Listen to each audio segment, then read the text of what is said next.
Hi, I'm Mary Pat Kleven, and welcome to my workshop on the real Pa's Fiddle. Throughout the widely read children's book series Little House on the Prairie and the autobiography Pioneer Girl, author Laura Ingalls Wilder painted a portrait of her father as a fiddler who played a wide variety of music for all occasions. Charles Pa Ingalls, 1836 to 1902, was born in Cuba, New York, traveled to Illinois as a teen, and lived most of his life in the upper Midwest states of Wisconsin, Minnesota, Iowa, and South Dakota. Now, I'm an old-time fiddler who loves upper Midwest traditional music. I'm currently living in Minnesota, but I have lived nearly everywhere Pa did. And as much as I've enjoyed Mrs. Wilder's writing, the music as described in the book was just not resonating with me. So I began this journey to find out why. In this program, I'm sharing with you my observations to date. When I read the books, I noticed that nearly all the music titles that Laura referenced were songs and hymns of the day that were well researched and recorded. These songs ranged from minstrel songs, Civil War tunes, popular songs of the day, and hymns. Some of the songs are still played by traditional musicians today, while others have gone out of favor. However, Laura mentions very few traditional fiddle tunes, and the ones she does are extremely common. First, a little background. I am talking about the book series rather than the TV show. While the show was very entertaining and developed a lot of fans who then read the books, the writers took a lot of liberties, so Laura researchers typically stick to Mrs. Wilder's writings. The Little House on the Prairie series is classified as historical fiction, and for good reason. In 1930, at age 62, after years of farming and writing newspaper and magazine articles in Mansfield, Missouri, Laura Ingalls Wilder began work on her autobiography entitled Pioneer Girl. Her daughter Rose had a notable career in journalism and connected her with an agent who said it would be better sold as a children's book series. And it did. Her compelling saga of life as a pioneer family in the 1870s and 80s, traveling from Wisconsin to Minnesota, Iowa, Kansas, and South Dakota with her parents, Ma and Pa, and three sisters, Mary, Carrie, and Grace, filled 8 books published from 1932 to 1943. The key character was her beloved Pa, Charles Ingalls, with his ever-present fiddle. Now, however, in order for it to make it work for a series, much of Laura's life needed to be changed, so her stories, with a strong influence from her daughter, were highly edited. Her age was altered, her time in Burr Oak, Iowa was eliminated, as was much of the time that she spent traveling around southeastern Minnesota. Laura and Rose were opposed to the politics of 1930s, which is especially the New Deal policies of the Roosevelt administration, designed to hasten the recovery from the Great Depression. They objected to what they considered too much reliance on the government, and their views were reflected in the Little House series. In the editorial process designed to show the Ingalls family as rugged Americans and extolling the virtues of self-sufficiency, Mrs. Wilder left out a lot of her neighbors, including those who came from other countries. To add to the mystique, Laura and Rose never disclosed to the public that the stories had been altered and were not autobiographical, and Rose, to her death, claimed that they were completely true. However, after they passed, people started asking questions, most notably historian and author William Anderson, and were curious about validating what was authentic and exploring aspects that were omitted. A whole new cottage industry has exploded of people who research and write books about different aspects of the Ingalls and Wilder families and the Little House on the Prairie series. My work is just one small voice in this illustrious field. All right, so what really happened? Now here's a more accurate timeline. Laura Ingalls Wilder's father, Charles Philip Ingalls, affectionately and hereafter known as Pa, was born January 10th, 1836 in Cuba, New York, as we had mentioned. When he was 8 or 9, his family loaded up their wagon and headed west to the new lands that had opened up to white settlers. Pa ended up in Plato Township near Elgin on the Fox River around 1844 to 1845. Historian Patty Dowd Schmitz has determined that the Ingalls were neighbors of the Corrin family and has had a placard placed in the farm that is now operating as a history museum. We know that Pa had a mass-produced German instrument dated 1850, but like most fiddlers of the day, he probably learned to play when he was old enough to hold an instrument. Pa's fiddle had an inscription that it was an Amati, which led the Wilders to think it was quite valuable. In fact, it was a common instrument that was labeled as being in the style of Amati, a typical designation for the time. Fiddlers may be disappointed to see Pa's fiddle currently in the museum in Mansfield, Missouri, as it wouldn't quite compare to today's standards. However, in comparison to the fiddles of the day, Pa's fiddle would have indeed been a prized possession. This picture from Farmhouse Fiddlers shows a fiddler with a homemade instrument, and from Folk Songs from Another America, Otto Ringlandsbacher is holding a cigar box fiddle. Pa moved in 1853, following the Fox River north from Illinois to Wisconsin, settling in Concord, which is Jefferson County, just west of Milwaukee, on the north banks of the Oconomowoc River. There he met and courted his neighbor, Caroline Quiner, and took her to dances. They married and left by 1863 for Pepin, Wisconsin, along with his brother, who married Caroline's sister, and Caroline's parents. Laura was born in Pepin in 1867 and headed with her family to Kansas in 1869 for new land. It turned out to be land that was still owned by the local Osage tribe, so when the sale of Pa's Wisconsin land fell through, Pa headed back to Wisconsin in 1871 and lived in Pierce and Pepin counties until 1874. Pa moved the family west to Minnesota. In February of 1874, they crossed Lake Pepin on the ice and ended up in Lake City. They then traveled to New Ulm, Minnesota, where Pa played the fiddle by campfire at night, and finally settled in Walnut Grove, Minnesota, by Plum Creek that summer. An historic grasshopper invasion drove them out, and they spent the summer of 1876 in the township of South Troy, Minnesota, camping along the Zumbro River before heading to a job in Burr Oak, Iowa. After an unsatisfactory year of working at a hotel in Burr Oak, they returned to Walnut Grove in 1877. They continued west in 1879 to Dakota Territory, where Charles remained for the rest of his life. He died in 1902 in De Smet, South Dakota.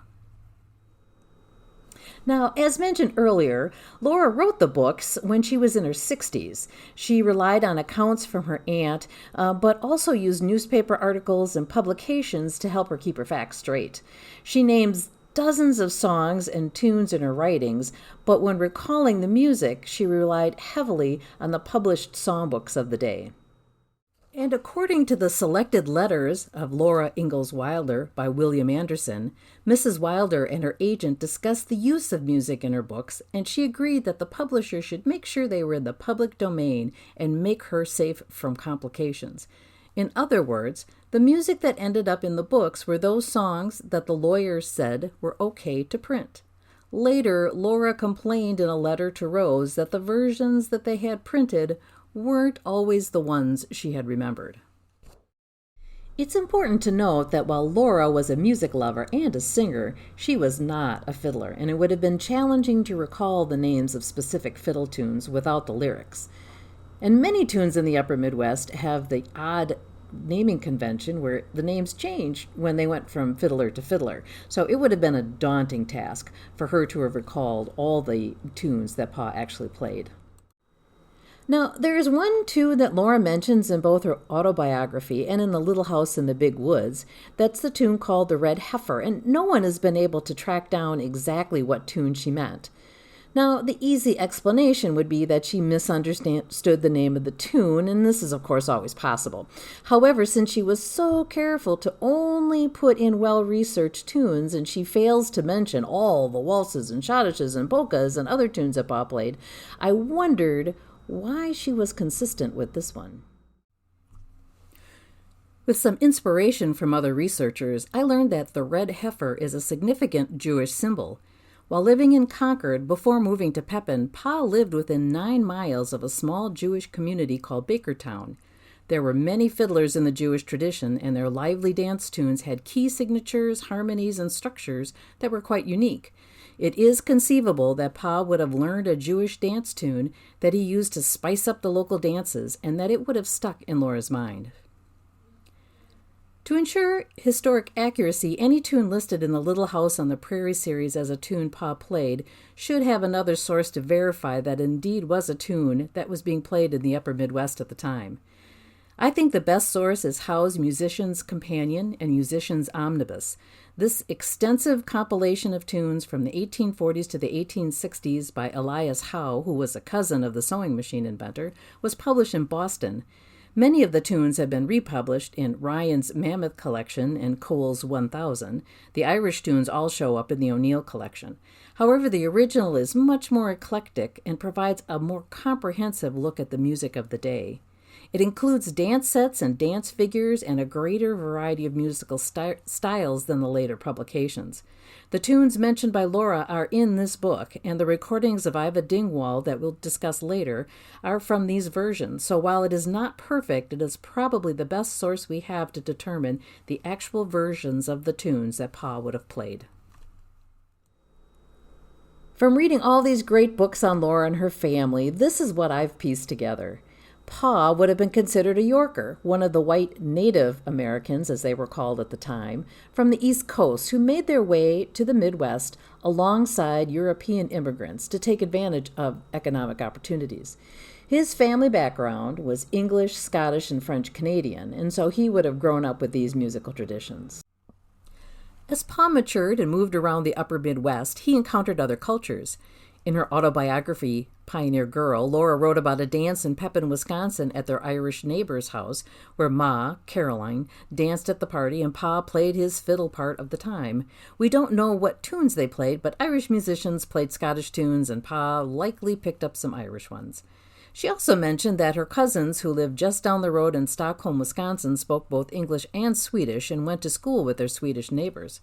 She also said that when they lived in Walnut Grove, Minnesota, she was able to understand and speak with her Norwegian neighbor. It makes sense that if these family members became immersed in the Scandinavian culture, that Pa would have picked up the music of his neighbors as well. In Pioneer Girl, Laura writes that while living in Walnut Grove, Minnesota between 1877 and 1879, on stormy winter evenings, Pa loved to play his violin, and he took great pains to teach Carrie and me to dance together nicely all the round dances. With him playing and watching our steps to see that we did them right, we learned to waltz, schottische, and polka. Pa had taught me some of the steps before, but I had to dance alone. Now Carrie was big enough to dance with me, and we became quite expert, and were often called on to dance when someone came in for the evening. By looking at these dates, we can presume that Laura first learned these dances when she first moved to Minnesota in 1874, and that her sister Carrie was still young. The type of dancing that Laura refers to is the house party that was popular in the upper Midwest until the advent of the automobile. To better understand Pa's fiddling, I look to other fiddlers who may provide clues to the music of the area. Here are some that I feel represent a similar fiddling style. Iva Dingwall. Iva Dingwall, 1877 to 1965, was born in Elk River, Minnesota, northwest of Minneapolis, and about 100 miles up the Mississippi River from Pepin, and moved to Superior in northwestern Wisconsin in 1891. She learned fiddling from her father, DeWitt Andrews, and most importantly provided recordings of some of these tunes in 1953, giving us an insight as to how Pa might have sounded. She would have been a contemporary of Laura, so her recollections of fiddling and dancing in Minnesota would have been similar. Here is a sample of her playing Devil's Dream, a tune mentioned in Little House, as she would have learned it from her dad.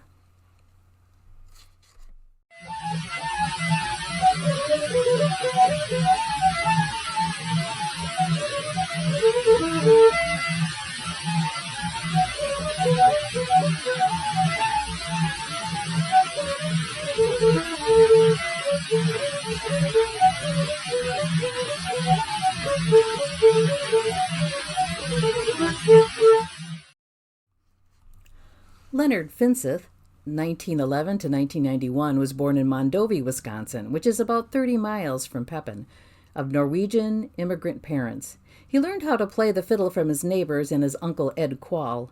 In addition to becoming an accomplished fiddler, he collected tunes from fiddlers around western Wisconsin and provided extensive recordings that are now housed at the University of Wisconsin Mills Music Library. This music provides an insight to the types of tunes that Pa may have encountered during his time in Pepin. Here's a sample of Leonard Finseth playing Syverson's Polka, a tune he collected in western Wisconsin.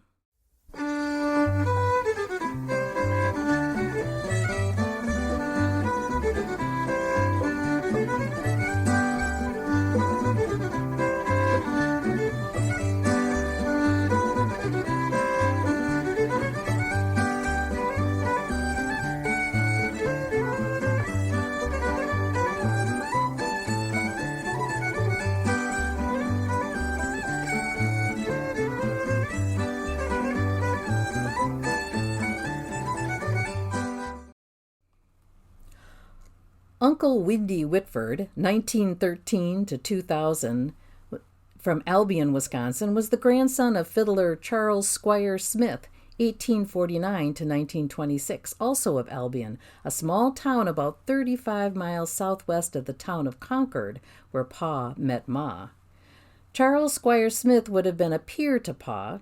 Windy learned fiddle tunes from his grandfather and kept the tradition alive through the band Goose Island Ramblers. Detailed accounts of his history, along with the tunes that he learned from his grandfather, are recorded in Polkabilly, Farmhouse Fiddlers, and Oofda, Let's Dance. Many of these tunes would have been in the area during Pa's time in Concord. He was also an English fiddler who learned Norwegian fiddling from his neighbors. Here's a tune called Ryerson's Two-Step that he collected in Stoughton, Wisconsin, just south of Madison.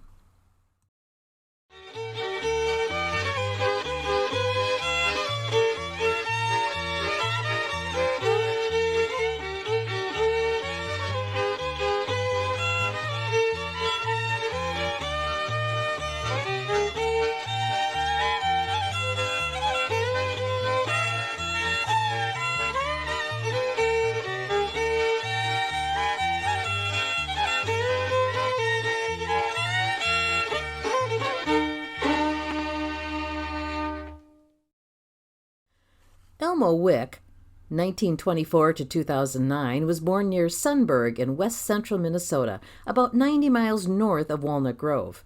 He was a third-generation immigrant from Hallingdal, Norway, and with his grandfather Edward, Father Andrew, there were 3 fiddlers in this household.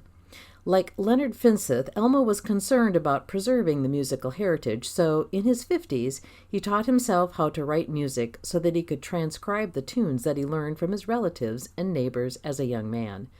2 fiddlers in particular, his grandfather, Edward Wick, 1870 to 1959, and Elling Sagadal, 1831 to 1902, provide a perspective on the tunes that Pa might have played in Walnut Grove while Laura and Carrie danced. Here is Elmo playing a tune that he attributed to Elling Sagadal called the Sagadal Waltz.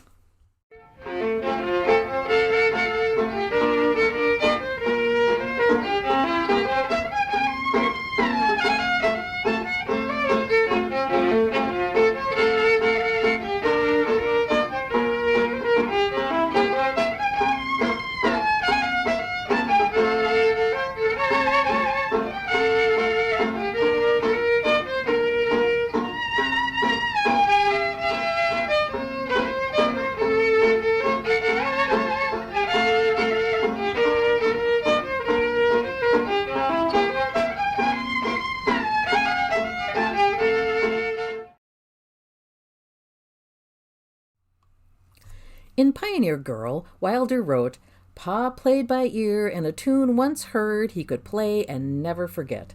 Now, this makes him a good fiddler, but before you start thinking he is like a Mozart or musical genius, we need to take a look at how these tunes are constructed. Most traditional tunes have a 2-part form. We call them A and B, and they're usually about 8 measures or bars long. Generally, these parts are repeated, so they are AABB. The tunes are either 2 or 4 beats to a measure, or 3 beats to a measure. By the time they got to the upper Midwest, jigs, tunes in 6/8 became reels with basically about 2 beats to the measure. There were lots of ethnic influences in the upper Midwest, bringing lots of different types of music and dances. However, when they all converged, musicians seem to have come up with 5 types that everyone could agree on. So these have become the standards in upper Midwest music, and this would be the waltz, schottische, polka, reel, and jig. The fiddle, in standard tuning, can play in any key. However, it was much easier to play in what's considered the open keys, the G, D, and A. You can get that nice drone going on your open strings. Now, there's some that are in C and F, and once in a while a B flat, but these aren't as common. In each key, there's basically 3 chords that are used, and we call this in harmony the 1, 4, and 5 chord, and some only had 2, the 1 and the 5 chord. So to sum it up, this means if you're an old-time fiddler, you now have, if you know 6 scales, 8 chords, 4 time signatures, and the basic AABB 16-bar structure, you can pretty well figure out thousands of tunes. This probably explained why Pa was so able to pick up tunes on the fly. I have a sheet that provides the basic scales, chords, and time signatures for most old-time tunes as a reference. It can also be used as a practice guide for people learning old-time music. Once you can play all of these, you can play nearly anything in the old-time tradition. Now I have some demonstration videos for you to teach you a few tunes from the books. I've included them in this presentation, but I'm going to also post them as separate videos on the Minnesota State Fiddlers Association YouTube channel so that you can just go to those and pick the ones that you want to learn later. Now, YouTube has some tools that can help a fiddler learn tunes from posted videos. First, open the video, then click on Settings, then Playback. In Playback, you can choose a speed that you would like to use to listen to the video. This allows you to hear a video at a slower speed without changing the key.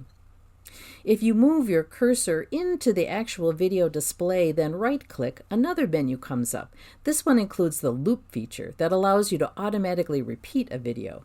Using this technique, you can grab your fiddle and your favorite device, put in your earbuds or headphones, and play the tune over and over until you've got it. The first turn we're going to do is Captain Jinks, and this is mentioned in The Little House in the Big Woods in Pepin. The title is taken from a popular song of the 19th century, Captain Jinks of the Horse Marines, but the title has roots going back to other tunes such as a Quebecois tune and an Irish slip jig called John Kelly's.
In the same book, Laura mentions that Pa sang the popular parlor song, Home Sweet Home.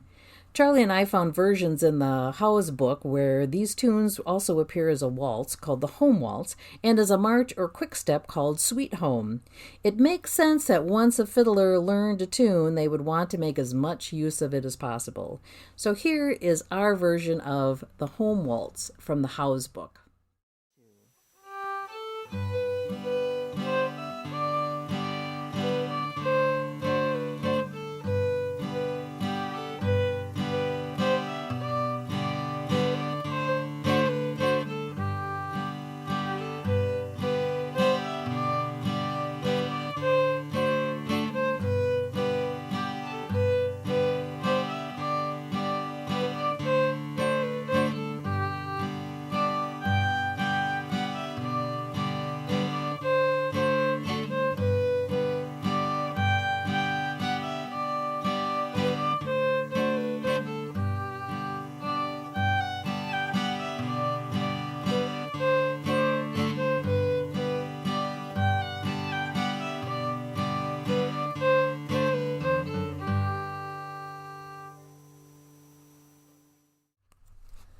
Old Dan Tucker is mentioned only once in the series. It's in the Little House on the Prairie novel and suggests that Pa played it for a fictional character named Mr. Edwards.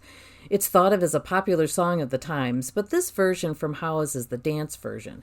Based on how Laura describes the tune and her lack of more than a couple of lines of lyrics, suggests that Pa may have liked this fun fiddle version of the tune. It's also the version that Iva Dingwall plays in her source recordings.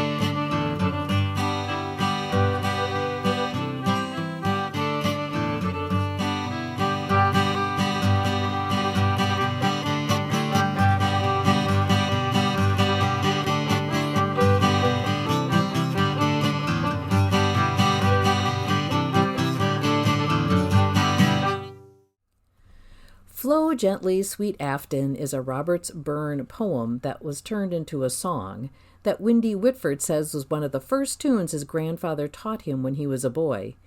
It is a Scottish ballad, and in Howes we found a waltz version of this tune. Laura talks about waltzing but doesn't mention any by name. This is an example of what a waltz of the day might have sounded like. Now, if you play this as a waltz, it will need a definite, steady 3 beats per measure. However, if you play this as a song, you can take more liberties with the tempo. Paul would have sang at the same time as he played, but typically in old-time music, fiddlers want to make sure that the fiddle doesn't play the melody at the same time as the singer.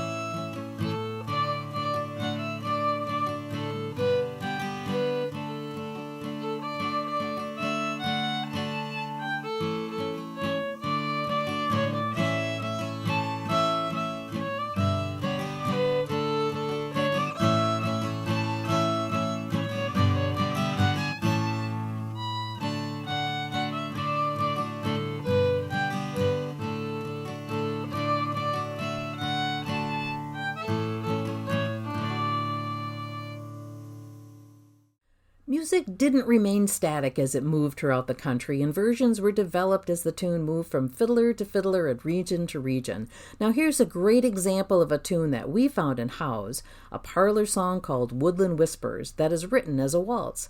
Now, Charlie and I also heard this same tune played by Iowa fiddler Al Murphy at a recent Bluff Country gathering in Lanesboro, Minnesota. We'll play the Howes version first, then the version collected by Al, showing how the tune has changed as it moved to the Midwest.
So thanks for coming to my workshop, and thanks for coming to the Upper Midwest Folk Fiddle Fest. Hope you enjoy the other workshops as well. If you want more information on my other writings and things that I uncover about Paw's Fiddle, feel free to check out my blog at www.roadfarming.com. Enjoy the rest of your day.